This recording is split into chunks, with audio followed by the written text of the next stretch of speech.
안녕하세요. 방금 소개받은 인천항만공사 김경민이라고 합니다. 오늘 이렇게 만나봐서 반갑고요. 아, 제가 갖고 온 자료가 좀 어려워요. 여러분들이 보기엔 좀 어려울 수 있는데 제가 제일 쉽게 간단한 부분들, 여러분들이 궁금한 부분들 위주로만 설명을 드릴게요. 혹시 듣다가 궁금한 사항이 있으시면 언제든지 질문을 해주셔도 됩니다. 제 목소리 잘 들리시죠? 예. 혹시 인천 와보신 분? 인천 다 와보셨죠? 인천에 오셔서 인천 항만에 와보신 분 있으세요? 인천 공항 가보신 분? 대부분 다 가보셨을 거예요. 그 왜냐면 공항은 여객이 중심이에요. 여객이 중심이다 보니 여러분들이 다른 나라 여행을 갈 때 멀리 가거나 가까운 데 갈 때 비행기가 제일 빠른 수단이기 때문에 공항은 여객 중심이라서 여러분들 같이 일반 사람들이 많이 이용하는 다중 이용 시설이에요. 근데 항만은 화물이 중심이에요. 여객이 중심이 아니고. 그러니까 우리와 같은 일반인들이 쉽게 다가가기 어려운 곳이에요. 그리고 화물이 중심이다 보니까 우리가 거주하고 있는 곳에서 약간은 떨어진 쪽에 항상 항만이 만들어져 있어요. 왜? 화물이 이동을 하려면 트럭이 돌아다녀야 되고 그런 물자들을 보관할 수 있는 창고들이 있어야 되기 때문에 여러분들이 생활하고 있는 공간하고는 약간 다른 모습의 공간들이다 보니 여러분들이 항만을 방문할 기회가 없으셨을 거예요. 다만 인천항에도 여러분들이 공항처럼 여행을 하기 위해서 사용을 할 수 있는 다중 이용 시설인 국제 여객 터미널과 연안 여객 터미널이 있긴 해요. 연안 여객 터미널은 인천 주위에 섬이 많거든요. 그 섬을 백령도, 대청도 들어보셨죠? 거기에 가는 배들이 운행하는 연안 여객 터미널도 저희 항만공사가 가지고 있고요. 그다음에 인천에서 중국의 10개 도시에 다이렉트로 가는 여객선이 있어요. 지금은 여객 운항을 안 하고 있어요. 그거는 이제 어른들의 그 여러 가지 문제들 때문에 지금 운항을 안 하고 있기 때문에 중국으로 가는 배가 있고, 그 다음에 여러분들이 요즘에 많이 들었던 크루즈선을 전문적으로 하는 국제 여객 터미널이 있어요. 그래서 올해 같은 경우에도 17척이 인천항에 크루즈선이 들어와요. 그래서 그 한국, 중국, 일본 이렇게 도는 크루즈선이 있기 때문에 나중에 여러분들이 만약에 기회가 돼서 인천에 와서 인천 항만과 관련된 곳을 방문한다고 하시면 아마 크루즈 터미널, 국제여객 터미널, 연안여객 터미널을 방문하시지 않을까라고 생각을 합니다.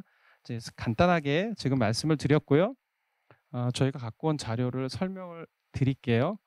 아까 말씀드렸다시피 항만이라고 하는 거는 선박이 출입을 하고 사람이 승하선을 해서 화물의 하역 및 보관 처리, 해양 친수 활동을 위한 시설, 화물의 조립, 가공, 포장, 제조 등 부가가치 시설을 갖추고 있는 곳을 항만이라고 정의가 되어 있어요. 되게 어렵죠, 말이. 이 항만이라는 정의는 저희가 내린 게 아니라 여러분들 법이라는 걸 알잖아요. 이 항만과 관련해서 해양수산부 안에 항만법이라는 게 존재하고 그 항만법 안에 항만은 이런 곳이라고 정의가 되어 있어요. 쉽게 말해서 항만은 배가 들어오고 배가 들어와서 물건도 내릴 수 있고 사람도 내릴 수 있고, 물건을 내리게 되면 그 물건을 가까운 데 보관을 하고 있다가 정말 필요한 쪽으로 이동을 시켜주기 위한 보관 장소도 필요하고, 다음에 그 해양 친수 활동이라고 하면 여러분들이 이제 뭐 항만을 방문하거나 아니면 섬을 방문하거나 이런 것들, 해양 정화 활동 이런 것들을 할 수 있는 것들을 다 포괄해서 항만이라고 한다라고 정의가 내려져 있어요. 이렇게 사전적으로는 이렇게 정의가 내려 있으니까 요거는 그냥 참고로 보시면 되시고요. 아, 항만은 크게 두 가지 종류로 나눠져 있어요.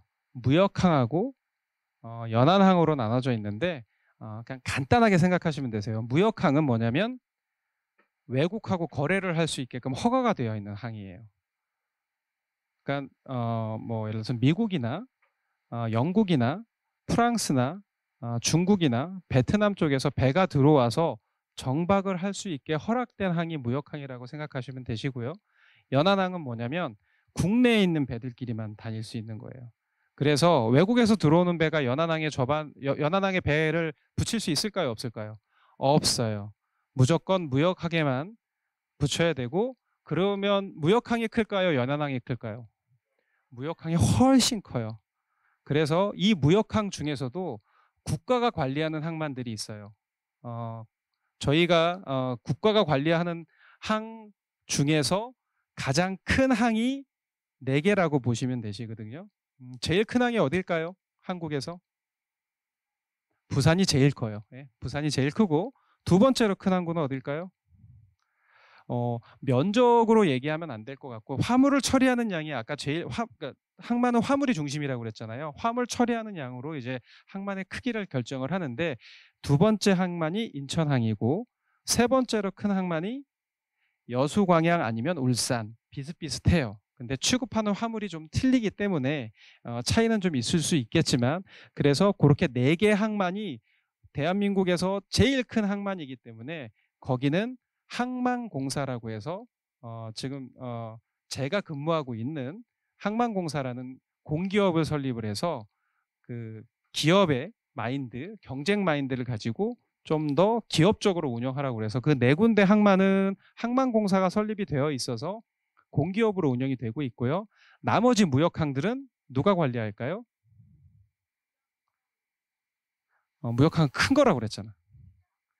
해양수산부, 중앙정부에서 관리를 하고 있어요. 그래서 아까 얘기했던 부산, 인천, 여수광양, 울산을 제외한 나머지 항에는 지방청이라는 게 있어요. 뭐 목포 지방항만청, 그다음에 뭐 다른 뭐 대산 지방항만청. 그래서 그런 다른 무역항들은 해양수산부 즉 국가에서 관리를 하고 있고, 나머지 4개 항만에 대해 그 아까 얘기했던 부산, 인천, 여수광양, 울산은 항만공사에서 직접 운영하고 관리를 하고 있다. 이렇게 간단하게 생각하시면 되시고요. 국가가 관리하지 않고 무역항 중에서도 일부 항들은 지방관리청, 지방에서 관리를 그러니까 지방청을 두고 관리를 하고 있다 생각하시면 되시는데, 그냥 간단하게 요거만 아시면 되세요. 무역항은 큰 항만, 외국이랑 거래할 수 있는 항만, 연안항은 국내에서만 돌아다니는 항만. 이 정도만 기억하시면 되세요. 아까 얘기했듯이 여러분들이 항만이 익숙하지 않은 게 화물이 중심이기 때문에 익숙하지 않다고 얘기를 드렸는데, 이게 보통 저희가 항만이라고 하는 곳에 사용을 하는 배들의 종류라고 보시면 되세요. 요런 배 뉴스에서 많이 보신 적 있죠. 이 배를 뭐라고 부를까요? 화물선 맞죠. 여기 있는 거 다 화물선이에요. 여기 밑에 있는 게 여객선이고, 이 화물선 중에서 요 선박은 뭔가 좀 그렇죠. 금방 누가 뭐라고 했는데, 그렇죠. 요 네모난 박스를 우리가 뭐라고 부를까요? 컨테이너라고 불러요. 이 항만은 보다시피 컨테이너로 가득 차 있고, 이 배는 컨테이너를 전용으로 옮기는 배예요. 그래서 이 배 이름을 뭐라고 할까요? 컨테이너선. 정확하게 맞으시고, 나머지 화물들은 취급하는 화물에 따라서 배의 이름이 조금씩 틀리긴 해요. 어, 이거 같은 경우는 아마 둘 다 사이즈가 굉장히 커 보이죠. 여러분들이 보기에도 3개 다. 뭘 실을 것 같아요? 네. 어, 석탄은 아니고 앞에 거는 맞았어요. 보통 벙커, 오일 탱커라고 그래가지고 그 기름을 싣고 오는 배들은 크기가 굉장히 크고 이런 모양들을 많이 띄고 있어요. 유조선이라고 하죠. 그게 이제 오일을 싣고 다니는 배라고 보시면 되시고요. 아까 석탄이라고 얘기하셨던 거 있잖아요. 석탄이나 나머지 곡물이나 우리가 많은 화물들이 그 배를 통해서 전 세계 교역이 이루어지고 있거든요. 여기 보는 바와 같이 이런 구조를 갖고 있는 배들을 우리가 보통 벌크선이라고 해요. 화물선은 크게 2가지로 나눠요. 이렇게 박스를 싣고 다니는 컨테이너선, 그 이외의 모든 다른 선박은 벌크 선박이라고 해요. 벌크라는 뜻이 뭐냐면 일반 화종이라는 뜻이거든요. 그래서 아까 얘기했듯이 유조선, 그다음에 뭐 다른 곡물을 싣고 다니는 거, 석탄 싣고 다니는 거 다 벌크선이라고 부르고, 벌크선 안에 이런 석탄이나 곡물을 실는 배들도 있고, 아까 얘기했듯이 이런 유조선들 같은 경우는 이거는 기계를 통해서 이렇게 컨테이너를 올리고 내리고 하는 작업을 하는데, 보통 이런 유조선들 같은 경우는 이거를 돌핀이라고 우리가 보통 많이 부르거든요. 무슨 얘기냐 하면 이 배에 관이 연결돼 있어서 이 관을 통해서 수송로를 통해 가지고 이 뒤에 있는 탱커로 저절로 그러니까 오일들이 이렇게 이동할 수 있게 하는 장치들을 갖고 있어요. 그래서 나르는 방식도 좀 다르다. 이 정도만 알고 계시면 될 것 같고, 요 밑에 있는 여객선이라고 되어 있잖아요. 여러분들이 크루즈선이라고 굉장히 많이 들었을 거예요. 대한민국이 그 제일 잘하는 산업 중에 하나가 뭐죠? 반도체도 잘하고, 자동차도 잘 만들고, 화학도 잘하고, 그 다음에 또 우리나라가 세계 1등 하다 2등 하다 1등, 예, 조선을 하고 있잖아요. 우리나라가 조선이 세계 1등 아니면 2등 왔다 갔다 하거든요. 아마 작년엔 다시 수주량에서 1등을 했을 것 같은데, 조선이라고 하는 부분은, 조선이 우리나라가 1등이라고 하는데 뭘 잘 만들 것 같아요? 배죠, 배. 배가 지금 크게 무슨 종류가 있다고 그랬어요? 화물선하고 여객선이 있다고 그랬죠. 우리나라가 잘 만드는 배는 뭘까요? 둘 다 잘 만들까요? 하나만 잘 만들까요? 둘 다 잘 만들 것 같죠. 애석하게도 우리나라는 여객선을 잘 못 만들어요. 우리나라는 여객선 건조 능력이 거의 없다고 보시면 되세요. 우리나라가 세계 1등하는 모든 선박들은 다 화물선이에요. 아쉽게도 여객선은, 왜냐하면 우리나라가 수요가 없어요. 우리나라가 직접 쓰질 않다 보니까 여객선 같은 경우 만들지 못하고, 선생님이 있는 인천항만공사도 여객선을 가지고 있어요. 아시아 최초 LNG선이라고 그래서 석유로 움직이지 않고 LNG로 움직이는 배를 저희가 만들었는데, 그거를 우리나라에서 못 만들었어요. 기술력이 없어서. 그래서 결국에는 엔진이랑 모든 것들을 다 수입해서 그 미포조선이라는 데서 조립만 했어요. 근데 요즘에는 조그마한 선박들을 만들긴 하는데, 대부분의 이런 큰 여객선들은 유럽에 있는 조선소에서 많이 만들어요. 우리나라는 아직 여객선 분야에서는 잘 만들지 못한다. 예, 이 정도는 상식적으로 알아두시면 좋을 것 같습니다. 그래서 그 크루즈선 같은 경우는 여기서 크루즈선 타보신 분, 실제로 타보신 분 없으시죠? 탄 적 있어요? 우리나라에 크루즈선이 들어오긴 해요.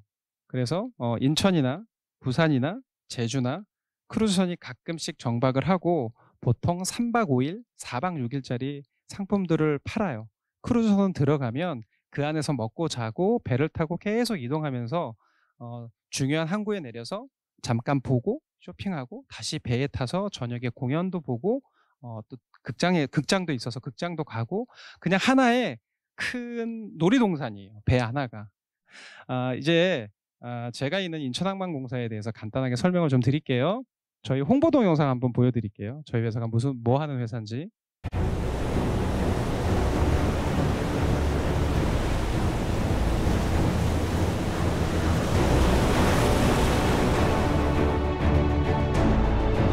동북아시아의 허브가 된다는 것은 세계의 열정이 모여든다는 것, 최고의 전문성과 신뢰를 바탕으로 함께 내일로 나아간다는 것.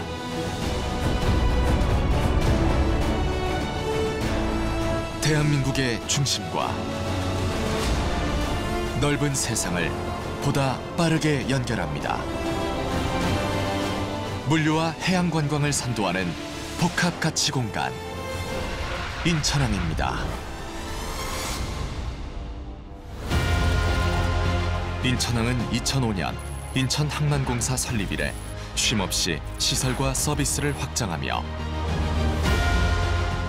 대한민국 실물 경제를 이끄는 국내 2위 컨테이너 항만으로, 동북아시아 물류 교역의 거점 항만으로 성장했습니다. 인천항은 대형 컨테이너 선박의 접안이 가능한 컨테이너 부두를 갖춘 인천신항의 성공에 힘입어 최첨단 스마트 항만으로 도약하기 위해 컨테이너 부두 확장을 준비하고 있습니다. 컨테이너 전용 부두와 일반 부두를 갖추고 있으며 2025년까지 중고차 수출 전문 단지인 스마트 오토밸리가 개발되는 남항, 관문 안쪽에 위치한 정원수역의 다기능부두 내항과 산업원부자재 종합항만 북항, 콜드체인 특화구역 지정에 힘입어 인천신항과 연계한 고부가 가치 화물을 처리할 인천신항 배후단지를 비롯해 전자상거래 특화구역, 이커머스 클러스터가 운영될 아암물류 2단지 등 인천항의 물류를 더욱 편리하게 만드는 배후단지에 이르기까지 변화하는 고객 수요에 대응하며 첨단 ICT 기술로 보안과 물류 정보의 정확성을 강화하고 그린 뉴딜로 바다와 지역의 환경을 지키며 국가 경제의 순항을 이끄는 인천항의 저력. 수도권 관문항만 그보다 더 큰 미래를 열어가고 있습니다.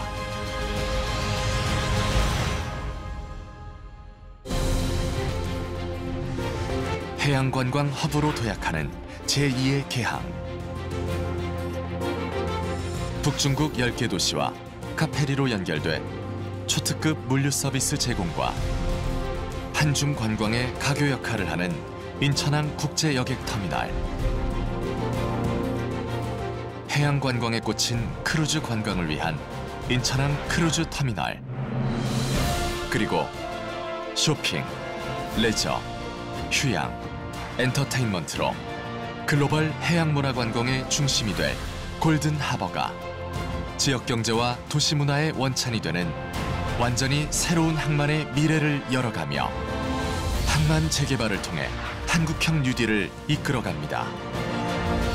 거대한 동북아 배후 시장을 중심으로 세계를 향해 뻗어갑니다.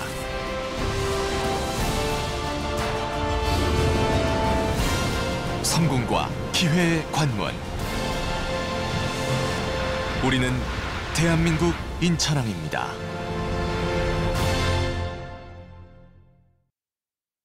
어렵죠. 너무 길죠. 이게 보통 저희 회사에 많은 분들이 방문을 하고 이게 영어 버전도 있거든요. 외국에서 많이 오세요. 항만은 기본적으로 화물이 중심이 되고 항만은 기본적으로 외국하고의 교역이 중심이기 때문에 어느 항만이든지 외국과의 그 네트워킹이 안 돼 있으면 항만으로서 자생할 수가 없어요. 그렇기 때문에 저희가 이렇게 동영상을 만들었고요. 뒤에 있는 내용은 저희 항만공사에 대한 내용인데 간단하게만 설명을 드릴게요. 아까 말씀드렸다시피 이 4개 항이 대한민국에서 제일 커요. 그래서 이 4개 항만은 국가에서 직접 관리하지 않고 항만공사법에 의해서 4개 항만이 설립돼 부산항만공사가 2003년도에 설립됐고요. 저희는 2005년도에 설립됐고 그 이후에 여수광양, 울산항만공사가 생겼어요. 근데 여러분들이 신문 같은 데 보시면 항만공사라는 이름을 쓰는 데가 한 군데 더 있어요. 어려우실 거예요. 평택이라고 하는 곳에도 항만공사가 있어요. 근데 평택항만공사는 국가공기업이 아니에요. 경기도에서 평택항이 유일하게 무역항이 딱 하나예요. 그래서 경기도에서 무역항 활성화하게 하기 위해서 지분의 50%를 경기도가 갖고 있고 나머지 지분 50%는 평택항에서 일을 하는 회사들이 굉장히 많을 거 아니에요. 그죠? 그 회사들이 나머지 50%의 지분을 갖고 만들어진 지방공기업이에요. 근데 왜 항만공사라는 이름을 쓰냐? 평택항만공사가 대한민국에서 제일 먼저 항만공사라는 이름을 갖고 설립이 됐어요. 그래서 부산항만공사 설립될 때 2003년도에 평택항만공사한테 권고를 좀 했어요. 이름을 좀 바꿔라. 안 바꾸겠대요. 그래서 평택항만공사라는 이름을 쓰긴 하지만 평택항만공사는 지방공사다. 이 나머지 4개 공사랑 캐릭터가 좀 틀립니다. 그냥 상식적으로 알아두시면 좋을 것 같고요. 인천항의 역사인데 인천항이 개항 이전에는 이제 제물포라고 아마 지하철을 타고 가시면 제물포역이라고 있으실 거예요. 1호선 타보시면 어른들은 아는데 아이들은 잘 모를 것 같은데 예전에 인천항의 제물포가 인천항이었었어요. 그 이후에 지금 보시면 여기 더 많이 생겨가지고 인천이라는 역까지 하인천역, 동인천 다음에 하인천역까지 있을 텐데 다 매립된 거예요. 다 매립된 땅들이에요. 예전에는 제물포까지만 땅이 있었어요. 다 갯벌이었었어요. 그게 다 매립이 돼가지고 지금의 인천 모습이 됐다고 생각하시면 되시고요. 여기 나와 있듯이 처음에 개항했을 때 인천이 이런 모습이었었고 일제강점기 그다음에 산업발전을 통해서 현재 인천항의 모습을 보이고 있다는 부분이고요. 저희 인천항만공사는 기본적으로 그냥 뭐 그 부동산업으로 등록이 되어 있다라는 내용이고, 이런 항만공사법에 의해서 저희 항만공사라는 회사가 설립이 됐고요. 어, 저희가 직원이 많지는 않아요. 한 280명 정도 되고 2005년 7월 달에 설립이 됐는데, 항만에서 일하는 직원들은 굉장히 많아요. 왜냐하면 배가 들어오면 여러 가지 일들을 많이 하는데, 어, 각 나라마다 항만공사가 다 있거든요. 미국에도 항만공사가 있고, 영국에도 항만공사가 있고, 프랑스에도 항만공사가 있고, 중국에도 항만공사가 있는데, 거기는 직원 수가 굉장히 많아요. 근데 대한민국에 있는 항만공사들은 다 직원 수가 적어요. 가장 큰 차이점이 뭐냐면, 외국에 있는 항만공사들은, 특히 중국에 있는 항만공사 같은 경우는 부두 노동자들까지 다 항만공사 직원이에요.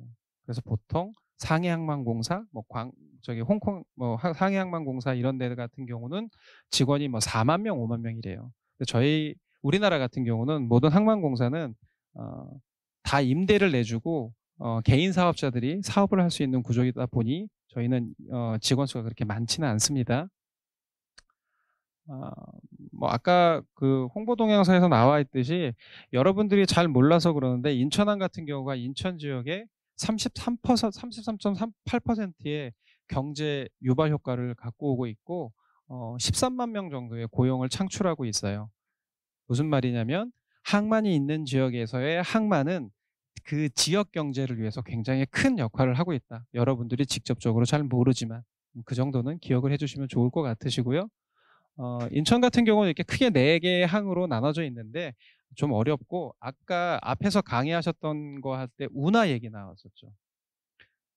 운하가 대한민국에도 운하랑 비슷한 시설이 있어요.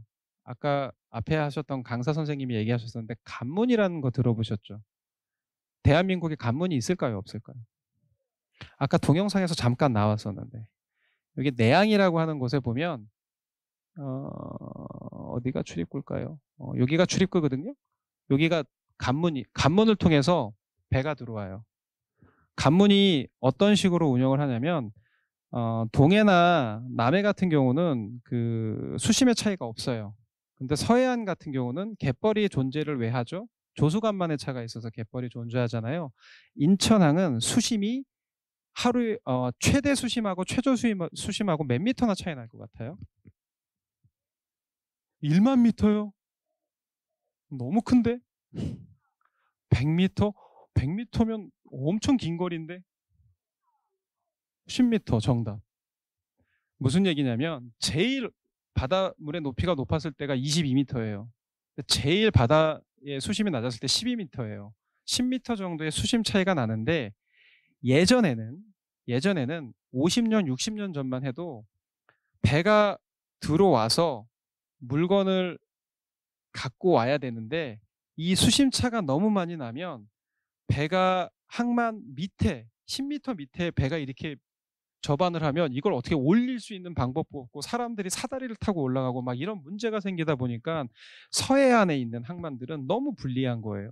그래서 어떻게 하면 좋을까? 그러면 인위적인 시설을 통해서 배가 항구에 붙는 그 시설을 항상 똑같은 높이의 그 물 높이를 만들어주면 좋지 않을까라고 해서 만들어진 게 간문이고, 간문을 통해서 밖에 수역이 어떻게 수심이 차이 나는 거와 상관없이 그 안에, 이 내양 안에 있는 거는 항상 12m를 유지하거든요.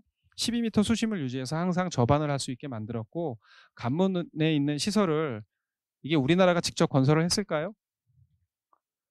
안타깝게도 우리나라가 기술력이 없어서 외국의 도움을 받아서 건설을 했어요. 어느 나라에서 도움을 받았을까요? 미국은 해운 항만에 있어서는 후진국이에요.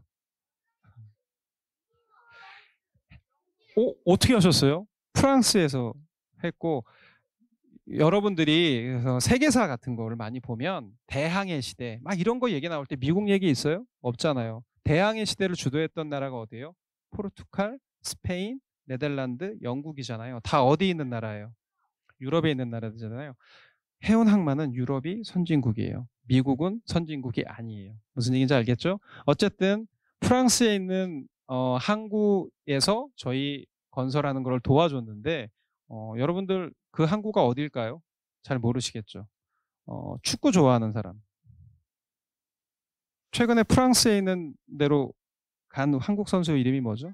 이강인 있죠. 이강인이 PSG 가서 처음으로 연습 경기 뛰었는데 부상을 입긴 했는데 그때 상대팀 이름이 뭘까요? 르하브르라는 팀이에요. 르하브르가 프랑스에서 제일 큰 항만 도시예요. 그 르하브르라는 항만이 간문을 갖고 있었고 르하브르 항만청에서 대한민국이 72년도에 간문 만들 때 와서 직접 도와줬어요. 이렇게 연계해서 기억을 하면 잘 안 까먹을 거예요. 그래서 르하브르를 저 같은 경우는 기회가 굉장히 많아서 한 60개 항만, 한 16개 국가를 돌아다녔거든요. 이 회사 와서. 그래서 르하브르 항만도 가는데 규모도 굉장히 크고 저희랑 비교가 되지 않을 정도 커요. 그런 그 간문 시설을 아까 설명했던 게 대한민국에 있고 그게 인천의 내항인데 이거는 이제 항만의 기능이 점점 적어져요. 왜냐하면 항만 건설 기계들이 굉장히 발달을 해가지고 수심차 10m, 20m 상관없이 이제 물건도 뜨고 사람도 다 이동할 수 있게끔 그 장비들이 개발이 되다 보니까 이러한 그 제약들이 큰 배가 들어오지 못하기 때문에 이제 그런 것들은 없어지고 있다라고 생각하시면 되시고요. 아까 봤듯이 그 인천항 같은 경우는 무역항이잖아요. 인천항 같은 경우에 총 60국의 서비스를 가지고 있어요. 즉 인천항을 통해서 여러 군데로 배가 가거든요. 미국으로도 한 노선이 가요. 그래서 60국의 노선인데 대부분 중국하고 베트남에 치중이 되어 있고요. 아까 얘기했던 우리나라 제1항인 부산항 같은 경우는 전 세계 모든 나라랑 연결되어 있다고 생각하시면 되세요. 거기는 전 세계랑 네트워크가 더 많이 되어 있습니다. 인천항 같은 경우에 아까 얘기했듯이 항만은 물건을 화물이 중심이기 때문에 물건을 내리고 나서 그걸 보관해야 되는 배후 단지가 좀 필요하거든요. 그래서 인천항만공사는 아까 얘기했듯이 항만을 건설하고 운영을 임대내주는 사업 이외에 항만이 원활하게 돌아갈 수 있게끔 뒤에 배후 부지도 저희가 조성을 하고 임대하는 사업을 같이 하고 있어요. 그 두 군데서 나오는 돈으로 저희는 계속 개발 사업을 하고 있습니다. 아까 이제 뭐 홍보동에서도 나왔듯이 이제 내양 재개발 프로젝트가 저희 회사의 굉장히 큰 프로젝트 중에 하나인데 이거를 왜 설명을 드리려고 했냐면 여러분들 인천에는 가봤는데 항만 못 봤다고 그랬죠. 서울에도 옛날에 항만이 있었어요. 노량진, 영등포 다 포가 들어가는 데는 다 항만이라고 하기는 좀 그렇고 포는 배가 들어와 있던 데예요. 나룻배. 그래서 지명 중에 포가 들어간 데는 제물포도 그렇고 거기가 옛날에는 조그만 항구였었다라고 생각하시면 좋으신데 항만의 기본적인 특성이 아까 얘기했듯이 중심이 뭐라고 했죠? 화물이라고 그랬죠. 그럼 화물을 취급을 하려면 기본적으로 트럭도 다녀야 되고 여러분들이 사는 환경하고 좀 틀려요. 그럼 항만은 처음에 어디에 생길까요? 여러분들이 사는 주거지에서 최대한 멀리 떨어진 쪽에 생겨요. 떨어진 쪽에 생기고 그 떨어진 쪽에서 항만이 생기면 아까 인천 경제에서도 33.8%를 차지한다고 그랬잖아요. 생산 유발 효과가 몇 명? 13만 명. 항만이 생기면 그 주위에 뭐가 생길까요? 사람들이 모여서 계속 경제 활동을 해요. 그러다 보니까 너무 멀리서 출퇴근하기 싫어. 그럼 가까운 쪽으로 또 상업지역이 생기고 또 주거지역이 생겨요. 상업지역이랑 주거지역이 생기면 여러분들 막 옆에 맨날 화물차 돌아다니고 그다음에 아까 얘기했듯이 석탄 실은 막 차들 돌아다니고 나무 실어다니는 차들 다니고 좋아요 싫어요? 싫죠. 그러면 어떡하겠어요 주민들이. 항만 싫어. 항만 다른 데로 가. 이렇게 요구사항을. 이건 모든 전 세계 공통이에요. 전 세계 공통이 항만이 생기면 도시의 외곽 지역에 생기고 왜냐면 물자 수입이 항만을 통해서 이루어져야 하기 때문에 도시하고 뗄래야 뗄 수 없는 관계가 있지만 너무 가깝지 않은 거리에 생겼는데 그러다 보니까 경제활동이 유발이 되고 주거지역, 상업지역이 항만 쪽으로 다가오기 시작해요. 도시는 팽창을 하니까. 그러면 항만은 혐오시설이라고 많이들 생각하기 때문에 항만이 옆에 있는 거 싫어해. 그러면 뭐 해달라고 하겠어요? 항만 옮겨주세요. 옮겨주세요. 그래서 인천도 지금 계속 신항이라고 해서 송도 외곽으로 계속 항만들이 이동을 하고 있어요. 부산도 마찬가지고. 그런데 옮기는 건 좋아. 항만의 기능을 해서 다른 항만을 만들었는데 그럼 기존에 있던 항만 너무 아깝잖아요. 되게 넓은 부지를 차지하고 있었는데 그럼 어떻게 할까요? 그거를 재개발을 해요. 친수 공간이 되잖아요. 바로 앞에 바다가 있으니까. 그래서 부산 북항 재개발이 단군 이래 최대 토목 사업이라는 얘기가 나오는 게 그래서 그렇고, 인천 내항도 마찬가지로 현재는 운영을 하고 있는데 총 8개 부두인데 그중에서 18부두는 재개발이 확정이 돼서 이제 곧 공사를 시작할 거예요. 왜? 주민들이 계속 반대를 하고 주요한 항만은 다른 쪽으로 벌써 기능 분산을 할 수 있는 항만들이 만들어져 있기 때문에. 그래서 외국 같은 경우도 요코하마나 도쿄 같은 데 가면 예전에 있던 항만들, 바로셀라나 미양 같은 경우도 거기가 지금 가면 굉장히 살기 좋고 막 부자 동네예요. 왜? 바다를 바라볼 수 있고 도시에서 가까운데 그렇게 도시가 하나 만들어졌거든요. 그래서 항만은 항상 태생적으로 이런 재개발의 단계를 거친다라는 거를 상식적으로 알아두시면 되세요. 그리고 아까 얘기했듯이 저희가 크루즈선하고 국제여객 터미널을 만든 터미널이 있는데 그 뒤에 저희가 이 터미널을 만들기 위해서 여러 가지 공사를 하다 보니까 땅을 많이 매립을 했고, 이 땅을 저희가 골든하바라고 부르는데 인천의 송도 들어보셨죠? 다 송도에 있어요. 저희 회사도 송도에 있고, 그래서 송도 끝쪽에 있는데 이 송도 끝쪽에 있는 터미널 뒤에 저희가 큰 땅을 갖고 있는데 여기다가 많은 위락시설, 호텔 뭐 이런 거 해가지고, 크루즈는 여객 중심이니까 그래서 외국에 있는 관광객들이 왔을 때 그런 걸 시너지 하려고 하는데 아시다시피 부동산 경기가 굉장히 안 좋아요. 그래서 투자자들이 잘 나오질 않아가지고 이 프로젝트는 아마 인천경제자유구역청에 땅을 매각을 하고 뭐 그런 여러 가지 절차들을 거칠 것 같아서 여기 나와 있는 청사진하고는 좀 다른 모양으로 개발될 가능성이 있어서 이 그림은 그냥 저희 초기 개발 프로젝트 당시의 그림이라고 이해해 주시면 될 것 같고요.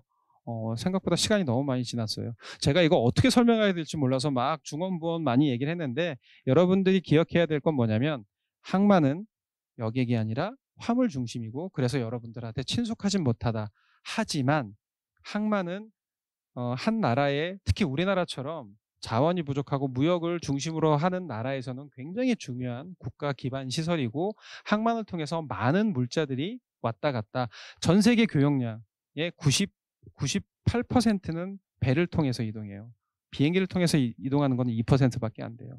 모든 물자는 배를 통해서 이동을 하고 있고, 특히나 한국, 중국, 일본 세 나라는 다 무역에 의존하고 무역을 많이 하는 나라고 수출을 많이 하는 나라다 보니까 항구 간의 경쟁이 어마무지하게 심하고, 특히 내수 물량이 많은 나라일수록 항구가 굉장히 커져요. 그래서 전 세계 10대 항만 중에 중국이 5개를 갖고 있어요. 5개를 갖고 있어요. 부산이 유일하게 10대 항만에 들어가 있어요. 부산이 들어가 있어요. 네, 그래서 항만은 여러분하고 많이 멀어져 있고 좀 생소한 거긴 하지만 굉장히 중요한 시설이다. 요거만 기억해 주시면 되실 것 같고, 배가 드나드는 항은 연안항이 아니라 무역항이다. 외국이랑 거래할 수 있는 항만은 그 정도만 생각해 주시면 되시고요. 뭐 인천항 많은 역할을 하고 있으니까 혹시나 나중에 인천에서 인천에도 인천항이 있고 국가 무역을 위해서 많은 노력들을 하고 있다. 이 정도 기억해 주시면 될 것 같고요. 너무 그 많은 거를 얘기해 주고 싶은데 시간도 짧고 너무 광범위해요. 항만 산업이라는 게. 그래서 오늘은 여기서 강의를 마치도록 하고, 혹시 다음에 또 기회가